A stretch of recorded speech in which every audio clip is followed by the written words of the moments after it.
नमस्कार, स्वागत है आप सभी का हमारे चैनल पर, जहां पे आज आप जानेंगे संस्कृत के उन प्रश्नों पे चर्चा होगी जो सीधे आपके एग्जाम में आ जाएंगे। यानी ऐसे ही प्रश्न बिल्कुल आने वाले हैं, उसी पे हम चर्चा करने चल रहे हैं। क्वेश्चन नंबर पहला है कि इक प्रत्याहार के अंतर्गत कौन से वर्ड आते हैं। मैंने कहा कि प्रत्याहार शब्द आया है तो आपको प्रत्याहार लगभग महेश्वर सूत्र याद होने चाहिए। अगर आप संस्कृत के स्टूडेंट रहे हैं तो आपको जो जितने भी महेश्वर सूत्र हैं, आयुल रिल रिक एओम एओ छै ब्रट लड़ एम गंडम झबे गर्दस जब गर्दस खप चटो कपै ससर हल, आपको ये सब याद होना चाहिए।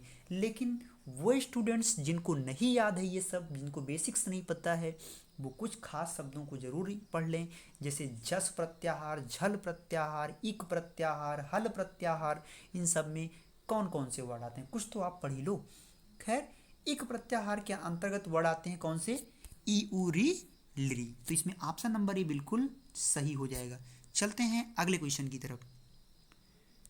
तो पूछ रहा है क्वेश्चन में वार्तिककार कौन है? कात्यायन, पाणिनि, वरदराज, कोई नहीं। इस पे आपको हम बता दें कि पहले जान लीजिए इनमें पाणिनि कौन थे। पाणिनि को सूत्रकार कहा जाता है क्योंकि उन्होंने 4000 सूत्रों की रचना 4000 सूत्रों की रचना की, जिसमें उन्होंने 8 अध्याय दिए थे उनके। इसमें सूत्रों में 8 अध्याय थे, प्रत्येक अध्याय में 4-4 पाद थे और कुल मिलाकर 32 पाद थे। इसलिए पाणिनि को सूत्रकार कहा गया, जबकि कात्यायन और वर्णिज को वार्तिककार कहा जाता है। ठीक है, और ये जो उन्होंने वार्तिककार ये की थी, रचना लिखा, वार्तिक जो लिखा था, ये अष्टाध्यायी को ही बेस मानकर इन्होंने वार्तिक लिखा था।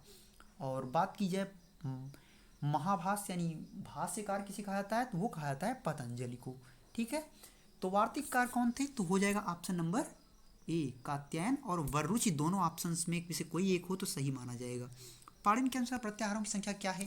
तो आपको पता है प्रत्याहारों की संख्या होती है 42। टाइम ना बर्बाद करते हुए आगे चलते हैं, ये तो आपको पता ही है।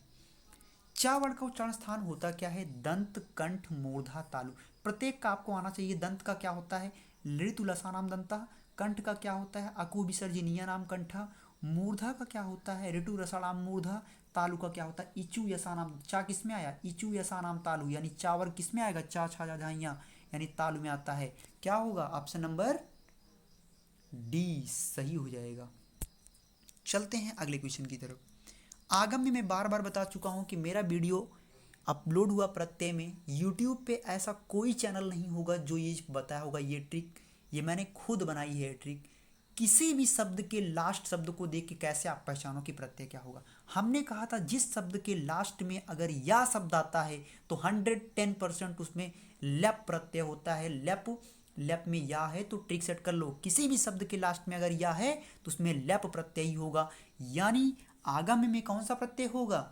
लेप प्रत्यय। सानच प्रत्यय का मैंने ट्रिक बताया था कि अगर प्रोनाउंसिएशन यानी उच्चारण करते हुए इस तरह का प्रोनाउंसिएशन आए कि मानह माना मानम, यानी एध मानह एध माना एध मानम, भास्माणः भास्माण भास्माणम, या सत्र प्रत्यय का मैंने बताया था कि अन अंति अत, इस तरह का अगर प्रोनाउंसिएशन निकलता है, जैसे पढ़न पढ़ंती पठत, लिखन लिखंती लिखत, ऐसे प्रोनाउंसिएशन अगर निकल रहे हैं तो उसमें सत्र प्रत्यय होता है।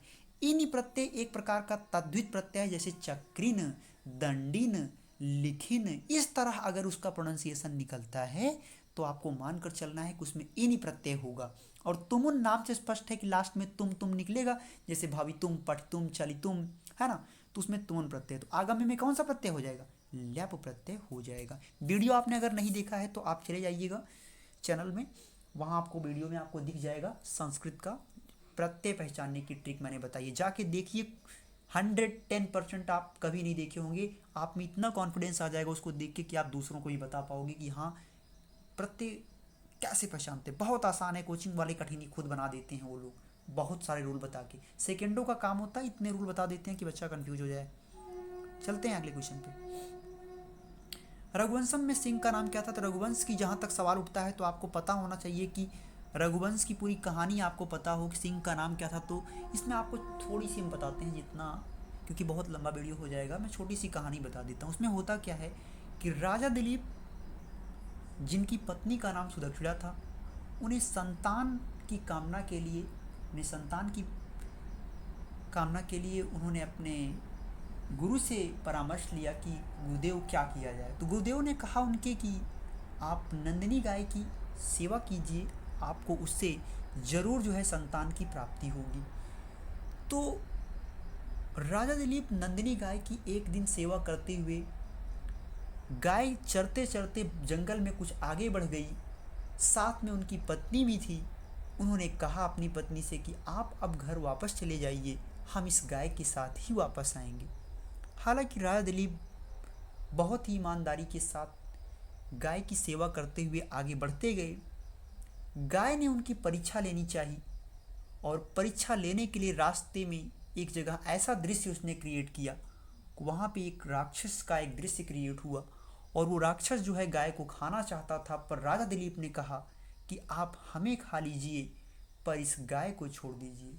तो उस राक्षस ने कहा, जिसे सिंह आप देख रहे हो, उसने कहा कि राजन, आपको इससे भी अच्छे अच्छे गाय मिल जाएंगी, आप इसके लिए अपने जीवन को क्यों नष्ट कर रहे हो। तो राजा दिलीप कहते हैं कि आप हमें ही खाइए पर इसे छोड़ दीजिए। अपना मतलब कहते हैं ईमानदारी उन्होंने बहुत बढ़िया दिखाई। और जैसे ही तो उसने कहा ठीक है, तो जैसे ही वो उनके आगे बढ़ा, जैसे ही वो उनको खाने के लिए आगे बढ़ा, वैसे ही राजा दिलीप ने अपने यानी गाय को खाने के लिए आगे बढ़ा। तो राजा दिलीप के हाथों से जो तीर था वो निकल पड़ा, लेकिन वो अचानक अदृश्य हो गया। तो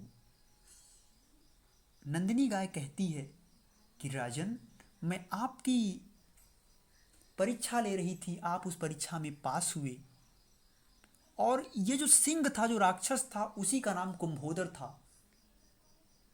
तो आपको कहानी बहुत शार्ट मैंने बताई, हालांकि कहानी थोड़ी लंबी है, पूरी कहानी को मैंने बहुत छोटा कर दिया है, कुछ त्रुटि भी हो सकती है क्योंकि मैंने बहुत उसको छोटा कर दिया।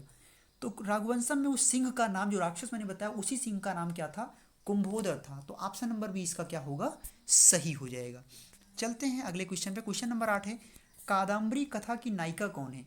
तो कादम्बरी कथा की नायिका थी महाश्वेता, मदलेखा, कादम्बरी या पत्रलेखा। तो इसकी नायिका थी कौन, कादम्बरी थी। चलते हैं क्वेश्चन नंबर अगले क्वेश्चन पे।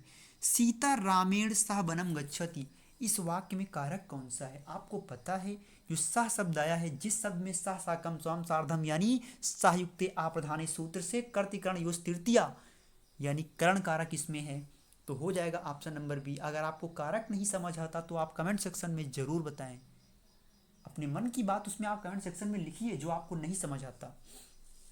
हम एग्जाम से पहले ही कारक का एक शॉर्ट वीडियो बना देंगे। चलते हैं अगले क्वेश्चन की तरफ। नदी शब्द का पंचमी एक वचन में रूप क्या होगा। आपको पता है नदी शब्द, अब रूप क्या होता है भाई, रूप तो याद ही करना हो। कुछ लोग कहते हैं सर ट्रिक्स क्या है, भैया ट्रिक्स इसके नहीं होते, वो कहने की बात है कि आप कह दीजिए ट्रिक्स इसके बना लो, वो अगर आपका इंटरेस्ट है तो आपको याद हो ही जाता है कि भाई नदी शब्द का पंचमी में रूप क्या होगा एक वचन में।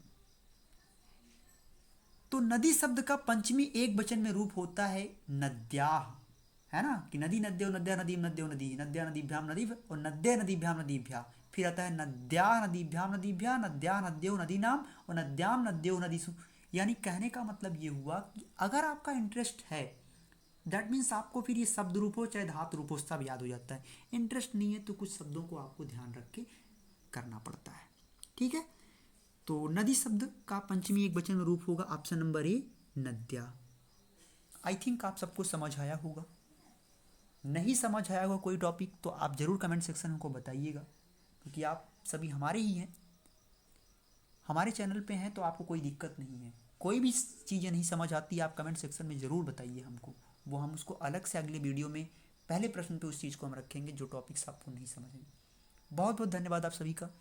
चैनल पे आए हैं तो सब्सक्राइब जरूर करें, लाइक कर दिया करें, बेल आइकॉन को प्रेस कर दें जिससे आपको अगले